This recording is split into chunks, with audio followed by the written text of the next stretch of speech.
Chapter 3, For a Few Apples More. I limped through the forest. I was about as healed as I was going to get, and the monsters of the forest were slowly learning not to go anywhere near me lest they become charcoal. I had to admit, I was sort of in a rut. I didn't have any real direction.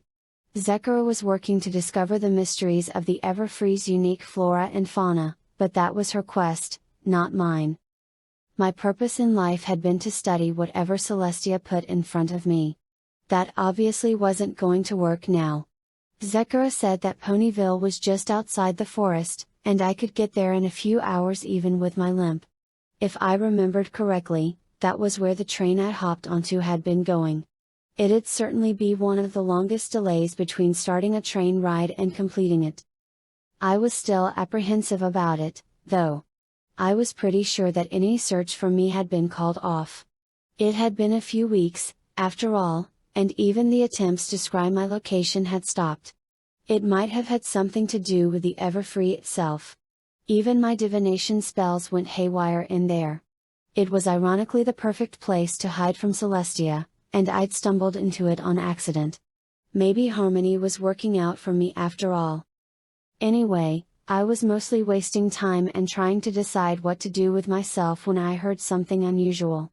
A voice, and not Zekara's. I used a simple illusion to cloak myself in shadows and stalk towards it, moving as quietly as I could. Zekara was able to move silently and without disturbing even the leaves on the trees. She was like a ghost, and I had no idea how she did it. It wasn't quite magic, I think. Or it was secret zebra magic and I'd never be able to learn it.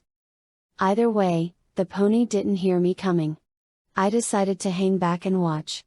Zekara had always encouraged it when we went out, though I was more the type to make a lot of noise and get my point across with force. It was way more fun. A filly, no more than 7 or 8, was stomping through the forest and making a lot of noise. Probably a good thing I didn't immediately blow her up. I mean, I might be a powerful sorceress living in an enchanted forest in a twisted home with a cauldron, potions and... Okay, look, I admit I was basically a witch, but I wasn't the kind of witch who eats foals. I preferred carrots. And bacon, but that was a guilty pleasure. Come out here and fight me. The foal screamed. Tears were running down her face. She was orange, with a long straw-colored mane and a loose braid. She had a hat on that was much too large for a filly, and either I was closer to the edge of the forest than I thought or else she'd managed to get really far into the Everfree without being eaten by anything. She wasn't going to stay uneaten unless I did something. I sighed and stepped out of the brush behind her. I wasn't used to dealing with foals. The last time I did was in the orphanage, and I don't think the methods I used there were really appropriate. The orphanage had been tough. You either stepped on some pony else, or you got stepped on. I didn't feel like bullying the kid, so I was going to have to get her out of here by being nice to her. I didn't relish my chances. I was awful at nice. Hey, I said, trying to keep my voice level. She almost jumped out of her skin, spinning around so quickly the hat came tumbling off her head. She went to grab for it, forgetting about me in her panic. I grabbed her and the hat with my magic, setting the hat on her head before letting her go. Who are you? She asked, rubbing her running nose. I ain't never seen you in town. I don't go into town, I said. You shouldn't be here. The forest is dangerous. I know it's dangerous, she yelled. I can take care of myself. Maybe. I shrugged. For all I knew, she could. And I sure wouldn't have wanted an older pony telling me I was too weak to do anything back when I was her age. I still didn't like ponies trying to tell me what to do. But your parents are probably worried about. I trailed off. At the mention of parents, she'd started to bawl, breaking down into pathetic little sobs. I'd said the wrong thing, clearly. Did I mention I wasn't good with foals? I don't got parents no more, she yelled. I was starting to get worried that we'd attract something looking for easy prey. Even if I was the strongest unicorn in Equestria, I still didn't want to get ambushed. There were beasts that could kill before you could react, if you were careless enough to let them. Okay, kid. Sorry. I trotted over to her and picked her up with my magic. I didn't mean to upset you. If it makes you feel better, I didn't have parents and I trailed off. You know what, never mind. I'm a bad example, I sighed, putting her on my back to carry her more easily. Ma and Pa got attacked by timber wolves and she sniffled. I ain't gonna just let them get away with it. I'm gonna make them pay for what they did. Oh great! Her bucking life story. I really didn't care, nor did I want to hear it. I just wanted her out of the forest so I didn't have to worry so much about her getting killed by something. I started down the way she'd come, but before I'd gotten far, she hopped off of my back and bolted. I rolled my eyes and snagged her with magic. What are you doing? I sighed. My granny said this, never go nowhere with strangers, on account of you don't know if they're good ponies. She frowned at me. And you're definitely a stranger. Well, she's not wrong. I grimaced. But this forest is more dangerous than your average stranger. Your parents wouldn't want you getting eaten, and even a scary forest which like me isn't going to let you get hurt if I can help it. I laughed a little, trying to lighten the mood. Or at least trying to get her to stop crying. Crying was a surefire way to get something like a basilisk coming around to see what was injured and in need of being eaten. I can't, the foal mumbled. I gotta do something. Them timberwolves keep hurtin' my family. First Grandpa, then Ma and Pa. What's your name? I kept my eyes open. Maybe the predators were smart enough to stay away from me. Maybe not. I'd be stupid not to keep looking out for them either way. Applejack, she said. And I'm not leavin'. Not until I get that timberwolf. She gave me a determined look, the kind only a foal with no sense of self-preservation could have. I was pretty sure I'd given ponies that exact look a few times.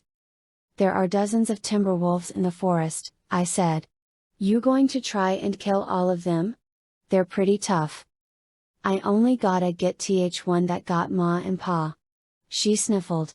Big Mac said it's bigger and the others and all colored white like a birch tree. I winced. I actually knew what she was talking about, and I'd only been in the forest for a few months. There was one main pack of timberwolves, and the Great White Wolf, as Zechariah had called it, was the pack alpha. She was bigger, meaner, and smarter than the rest of the wolves. Even I didn't want to go after her. We gave each other distance, what with the both of us being scary forest monsters. You know where it is, Applejack gasped. You gotta tell me. Kid, it isn't safe. I tried a stern look on her. Celestia had given me plenty, so I was pretty sure I could give a good rendition. It didn't work. Applejack dug her heels in more and just glared back at me. If you don't tell me I'll? She stomped a hoof. What? You'll run into the forest full of monsters and witches? I snorted. She shivered and started crying again. I need tea. Do this. I can't just let monster go. Granny's too old and Big Mac's scared of forest. I'm only pony who can get revenge fair Ma and Pa. I sighed. I can't let you go alone. You need an adult. At least to keep you out of worse trouble. You're an adult, Applejack said. You even know where monster is. You can take me. Whoa. I waved my hoof, backing up from the sudden enthusiasm. I'm a stranger, remember? And I'm a scary witch of the woods. I told you my name. What's yours? Sunset Shimmer. But don't let that. She ran over and grabbed my hoof, shaking it. There? Now we know each other and ain't strangers. You can take me to monster so I can buck it apart fair Ma and Pa. No way, I said, shaking my head. I don't. And she started giving me the saddest eyes I'd ever seen. I was pretty sure they'd melt a Wendigo at 30 paces. I don't work for free, I finished, lamely. In fact. I turned away, raising my nose into the air. I'm the strongest unicorn in the world. It cost a lot to hire me. I only got 10 bits, Applejack muttered. It's everything I got saved up. I've been offered a lot before, but never everything. I put a hoof on her head and stroked her mane. All right. I'll help you. And remember, if I tell you to run, you run. I kept walking. I thought I'd need to keep the pace slow, but Applejack was following easily. I was starting to feel like I was the only pony who had problems getting through the thick brush. Right, Miss Witch, she nodded, her hat almost falling off as it snagged a twig. I almost corrected her, but it was probably safer for her to just think of me as a witch. The less she used my name, the less she'd spread it around town. I'll take care of the wolf. Even if you are strong, I'm not going to let you get maimed by a monster. I used my magic to raise my cloak up. It really sucks, trust me. Her eyes went wide as she saw the scars across my body. How'd you get all that? She looked surprised. I couldn't blame her. I'd never seen a pony as badly wrecked as I was, though maybe that had more to do with living in Canterlot. Manticore. Trust me when I say this forest is dangerous. You said you were strong. She frowned. If you couldn't even. Don't even think about finishing that sentence, I growled. That was after I fell down a ravine, nearly drowned, broke my leg, and got lost in the forest. And in case you were curious, the manticore ended up as dinner after I blew it up. That part was a lie. I'd definitely cooked it with that fireball, but I hadn't actually eaten it. Couldn't hurt to remind the kid that I was supposed to be a scary witch, though. Oh. She paused and dug at the ground with a hoof. Sorry about implying you were. She trailed off. It's fine. I'll just prove it the old-fashioned way. I smirked, feeling confident. I mean, they were only timber wolves and I was a pyromancer. If there was one thing I knew, it was that monsters made out of wood were pretty much doomed if they decided to mess with me. I'd sent a few running with their tails burning into cinders, but they'd be dangerous to a pony with less talent at setting things on fire. Is it true that y'all witches eat foals and cast dark magic? She asked, still on my heels. At least her constant talking meant that I wouldn't have to keep checking to make sure she wasn't left behind. No. Foals give me an upset stomach and there's no point in using dark magic when you've got fire. I kept my eyes open, looking for marks on the trees. Zechariah had showed me that timber wolves would strip bark from trees to repair patches on their hides, and it left very distinct marks on the tree trunks. I stopped and examined one tree closely. The bark was just gone from a wide strip, with no sign of rot or damage to the tree itself. We were going the right way, as long as a pony was willing to call right into a den of timberwolves the right way, which it usually wasn't. Granny said that you shouldn't fight fire with fire because you just end up with more fire and you didn't want it in the first place, Applejack said. Granny is wrong, I snorted. Of course you should fight fire with fire. You should fight everything with fire. I walked into a clearing, and felt my hair start to stand on end. Something was wrong. It was almost completely silent. The birds had stopped singing, and even the omnipresent insects and frogs were quieted. I held out a hoof and stopped Applejack, looking around. I didn't see anything moving right away. No twitching brush, not even leaves moving in the wind. There were just the trees, the fallen limbs at their base, and I realized where we were. The fallen limbs started moving on their own, because they weren't just dead wood. They were living, angry, hungry wood, in the shape of large canines, and we were surrounded like idiots. Well, Applejack was surrounded like an idiot. I wasn't an idiot.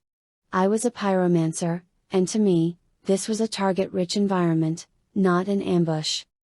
They started circling us, cutting off retreat, intent on making us into dinner. I wasn't sure exactly why they needed to eat, since they were just hollow beasts made out of wood.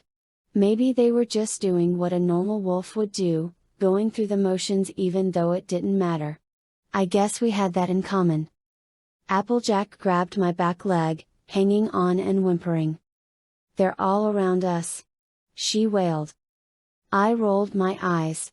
"You're the one who wanted to go right into their den. What was your plan, again? To buck them apart?" "That was my plan 'fore I hired you," she said, looking up at me. "Do th magic thing." "As you wish," I snorted. My horn lit up with cyan magic as I focused. This was going to be more difficult than usual, because I had to avoid accidentally turning the foal clinging to my leg into ash. I was a little spoiled by being fireproof, and had been for so long that my reflexes had changed. I hadn't thought much of dropping a fireball at my own feet, or reaching into hot coals, or setting everything around me on fire. I traced a pattern through the air, and sparks flew in spiral patterns as they searched for their targets, the red-hot motes biting into the circling wolves and burrowing into their wooden bodies, setting them alight and refusing to go out on their own. It wasn't a spell I used much, because a rain of burning phosphorus was typically overkill when dealing with just about any foe you could name. The timberwolves howled in pain, rolling in the dirt to try and extinguish the flames. It put them out for a few moments before the phosphorus started burning again. "That's awful," Applejack whispered. "They're not even really properly alive," I noted. "They're just spirits that act like wolves. I don't think they can really feel fear or pain. They just pretend, because it's what wolves would do." "It still ain't right," Applejack said. "I just wanted to get revenge fair ma and pa, not to make all of them suffer. Some of them probably ain't never hurt no pony." "Fine," I sighed. I lit up my horn and ended the spell, the burning motes vanishing back into the nothingness I'd pulled them from. It was technically a conjuration spell, instead of the more common evocation effects that the details aren't important. If Applejack was a unicorn, she might have appreciated my genius and skill. The timberwolves bounded away, howling in fear, their hides blackened and burned. A few were still dimly burning. All of them except one. A great white wolf stood across from us, glaring at me with undisguised hatred. Apparently the target of Applejack's little hunt wasn't happy with the way we'd kicked its pack in the flank. I had to admit, though, that even I was a little intimidated. It stood so tall that it could reach the top of a tree if it reared up on its hind legs, and the white branches and logs of its body formed a framework around a glowing core of green magic. Maybe it was just the nightmares I'd been having about a huge, glaring white princess that made me feel a twinge of fear inside. Or maybe I was finally getting some common sense. I didn't have time to ponder it before the huge beast pounced. My first instinct was to teleport, but the foal squeezing my leg was a reminder that I didn't have that option. I couldn't teleport and leave her to get eaten by a timberwolf. Well, I could. I'd just have to be a real witch to consider it. I slapped a shield together, a wall of heat and fire that made the huge wolf balk and come up short. It bought me a few seconds to put together a more complex spell. "Take this, you birch," I yelled, a series of orange spheres launching in a high arc from my horn, bounding across the field of trampled grass and bouncing as they closed in on the wolf. Fireball was my favorite spell, and I'd learned every variety ponies had ever invented. This was the best of them all, in my humble and absolutely correct opinion. I watched with a smile on my face as the bouncing Betty fireballs homed in on the wolf. The first time I'd cast this spell I'd made a slight mistake in the target acquisition part of the spell and ended up running away from my own fireballs while I tried to remember the counterspell. Not my finest moment. The long hours of practice, and the time I'd had to reflect on my mistakes and learn basic masonry while helping repair the entrance to the ballroom that I'd blown up while trying to evade the spell, had paid off. The wolf didn't know what to make of them until the first blew up in its face, blasting fang-like thorns from its maw and knocking it back on its heels. I'm not going to pretend it was even fair. It might have been a big, tough alpha, but it was just a forest monster, and I was one of the most powerful beings in all of Equestria, coming right after the princess and a few of the larger dragons. I watched with glee as wooden flesh was blasted from the beast, the wolf growing smaller and smaller as it reformed with what remained. "Stop it," Applejack yelled, tugging on my fetlocks. I really needed to trim them at some point. It wasn't like I could do much grooming in the woods. I thought you wanted revenge, I said, firing a ray of heat that slashed across the Timberwolf's legs, knocking it over as it tried to escape. Applejack bit her lip. I looked down at her. This ain't right. Just because it's a monster don't mean I have to act like one too. She looked through the wall of fire to the prey we'd been hunting. It's just an animal, and even if it weren't, Ma and Pa wouldn't want me hurting it for no reason. I followed her gaze to where the Timberwolf was lying on its side, whimpering in obvious pain. Now I was starting to feel bad about it, too. Yeah, I sighed. You're right. I lowered the wall of fire so I could walk closer. Fire spells weren't great for mercy killing. Fire was powerful and dangerous, but it was also extremely painful.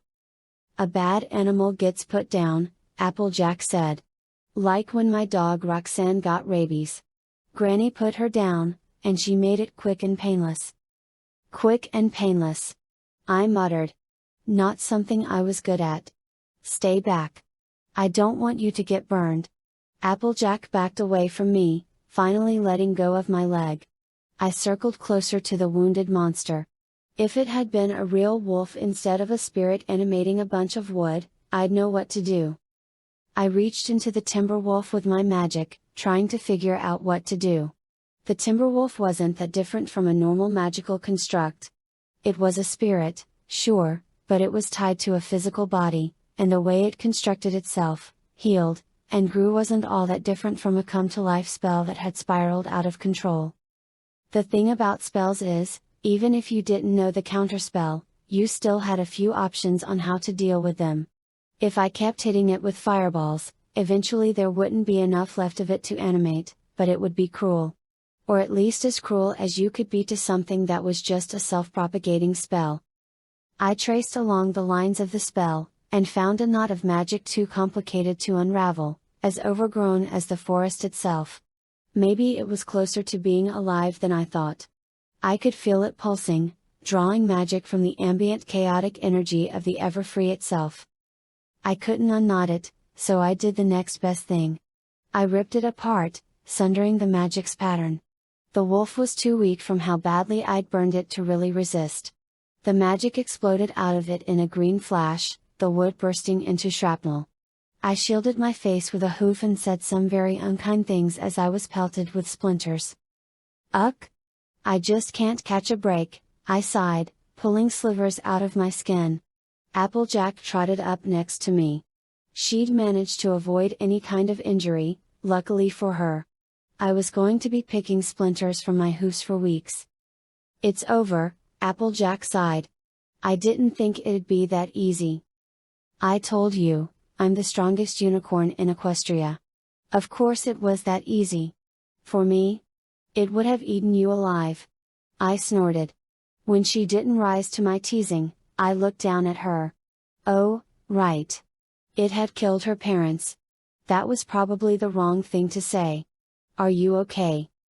I thought it'd make me feel better, Applejack whispered. She rubbed at her eyes and sniffled. But it ain't gonna bring my parents back, is it? Sorry, kid, I said, putting a hoof on her shoulder. She leaned into me. That put a little too much weight on my bad leg, and I almost tipped over. I just wanna go home, she whispered. I decided to just carry her out of the forest. She was only a filly, and after the Timberwolf had been dealt with, the drive that had been pushing her to go on had faded. By the time I got her to the edge of the Everfree, where the trees started to thin out, she was sleeping on my back, holding onto that hat of hers. I've never been good with foals, like I've mentioned before. But there was something about Applejack that made me, I don't know, care a little more. Maybe it was just because she and I had something in common. I'd never known my parents at all, and she'd lost them about a year ago, apparently only a few months before my daring escape from Canterlot. I could just see the lights of the town from here. It was almost night, which made me feel a little better about the whole thing. When the sun went down, the forest was a lot more dangerous, but at the same time I didn't feel like Celestia was watching me from above. I knew it was a silly superstition, and she told me herself that it didn't work that way, but it just felt like when the sun had dipped below the horizon and the moon rose that I was safe from discovery. "Hey," I said, poking the filly on my back. "We're out of the woods. If you want a ride home, you're gonna have to tell me where you live." She groaned and opened her eyes, blinking at me in confusion for a few seconds before remembering where she was. She rubbed her sleepy eyes with a hoof and pointed. "Th farm is that way. It ain't too far from here. If we just go a little more, we should walk right into Th West Orchard." Not in town, then. That was good news. I might have felt a little safer, but I still didn't relish the thought of going into town. I'd stand out no matter where I went, and in a tiny place like this the news would spread quickly and I'd have the guards searching the forest in no time. I started trotting the way she'd pointed and used my horn to give us a little light. It was less than a minute before we found a broken fence, and beyond it were orderly rows of trees, though with how overgrown they were it was clear this orchard hadn't been used in a while. It reminded me of Canterlot. Celestia had made sure I went outside every day, and I took to studying in the gardens. They were pleasant, quiet, everything in its place. This was a lot like them, though with dirt paths instead of carefully laid stone. "Hold it right there," said a pony in the darkness. "You're one silly apple thief, bring in a light like that what I can see all the way from the house." I turned to face the scratchy, elderly voice, and found a green pony who was so old it was impossible to tell just how old she actually was. You know the type, where they hit a certain level of wrinkliness and just stop visibly aging.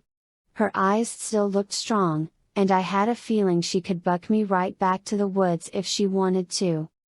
"I'm no thief," I said, picking Applejack up from my back and holding her in front of me. "Actually, I came to return an apple, not take any." "Applejack?" The mare gasped. "We thought you'd run off again. Where've you been all day? Your brother and I've been worried sick." "Sorry, Granny," Applejack muttered, looking down. "But there was something I had to do. I made sure that Timberwolf ain't never gonna hurt no pony again." I guess this was the granny she'd mentioned before, then. She looked shocked, then a flash of vindication showed on her face for a moment before it was swept away by a tide of disapproval. "That's a darn fool thing you did, Applejack," she said. "You could have been killed. After losing Jonathan and your ma, I just couldn't." She took a shuddering breath. "I couldn't handle losing you.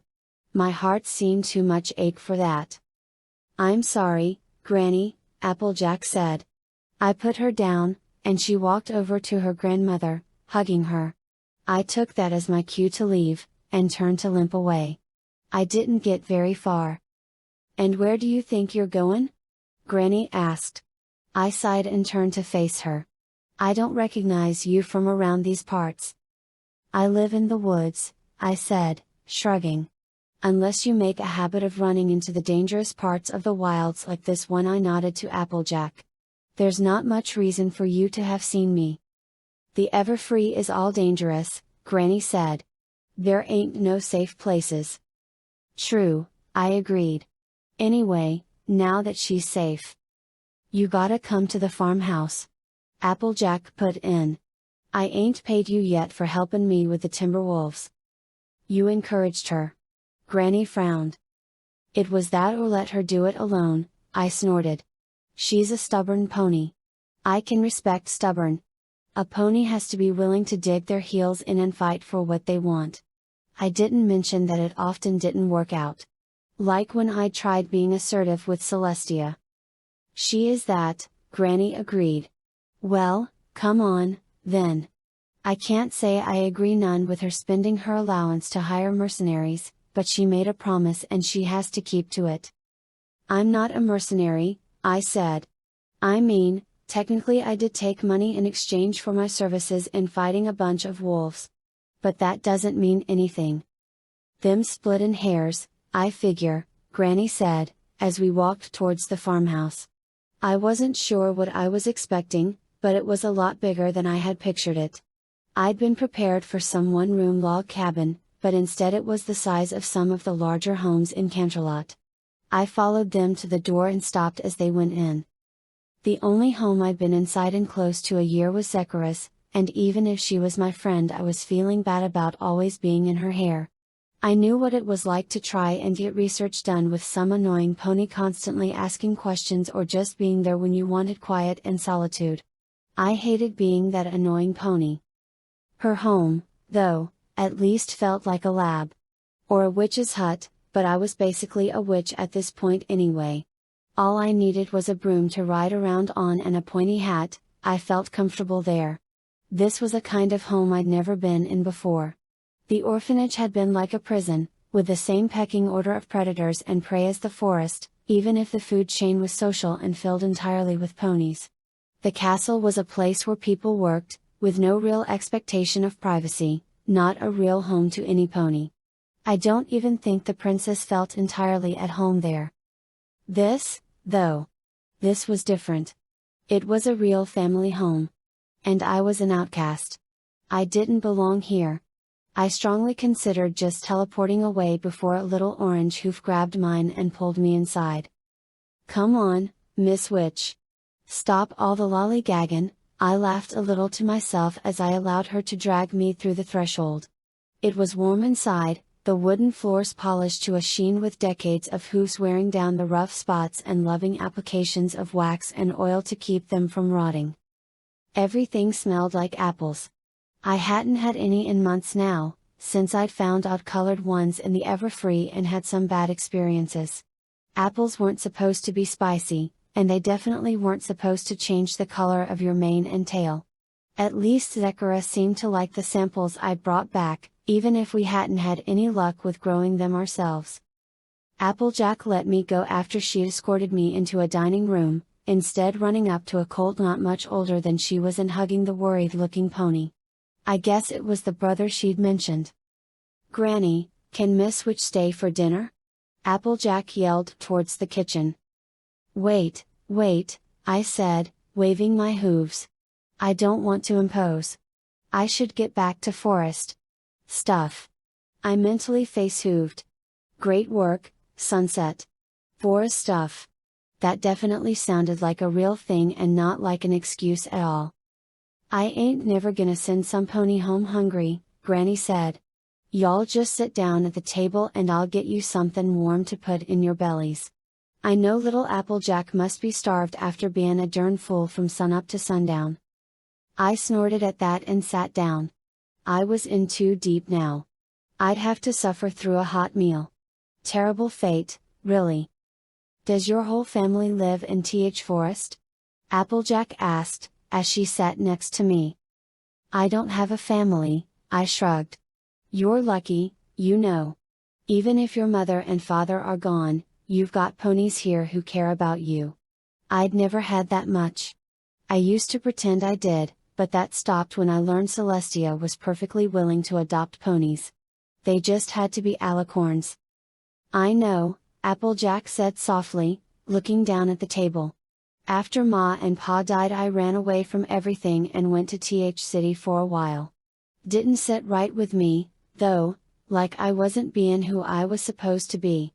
Then I saw this big light in the sky, and it reminded me that my family here was most important, like it was where I belonged. It was how I got my cutie mark." "Big light in the sky?" I raised an eyebrow. "Like, a huge rainbow flash?" "You saw it too?" Applejack blinked up at me in surprise. "Yeah," I snorted. "It was right before I threw myself off a bridge and ended up doing this to my leg." I raised my twisted hoof. "It worked out, though.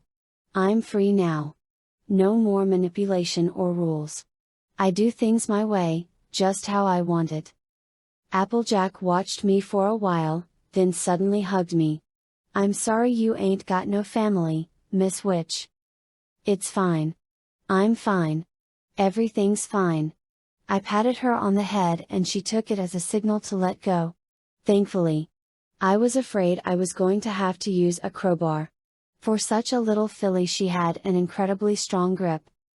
Granny walked into the room, Applejack's brother helping her carry in plates of food. "Supper's ready. We got apple cinnamon bread, baked apples, grilled apple sandwiches, and carrot loaf. She paused. With applesauce. I sense a theme, I joked. When you live on an apple farm, why better learn to love apples, Granny said. Dinner was quiet, but Granny Smith was probably the best cook I'd ever met.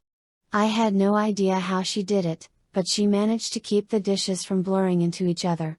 There were tart apples, sweet apples, mealy apples, and she used all of them with a firm hoof exactly where they'd go best.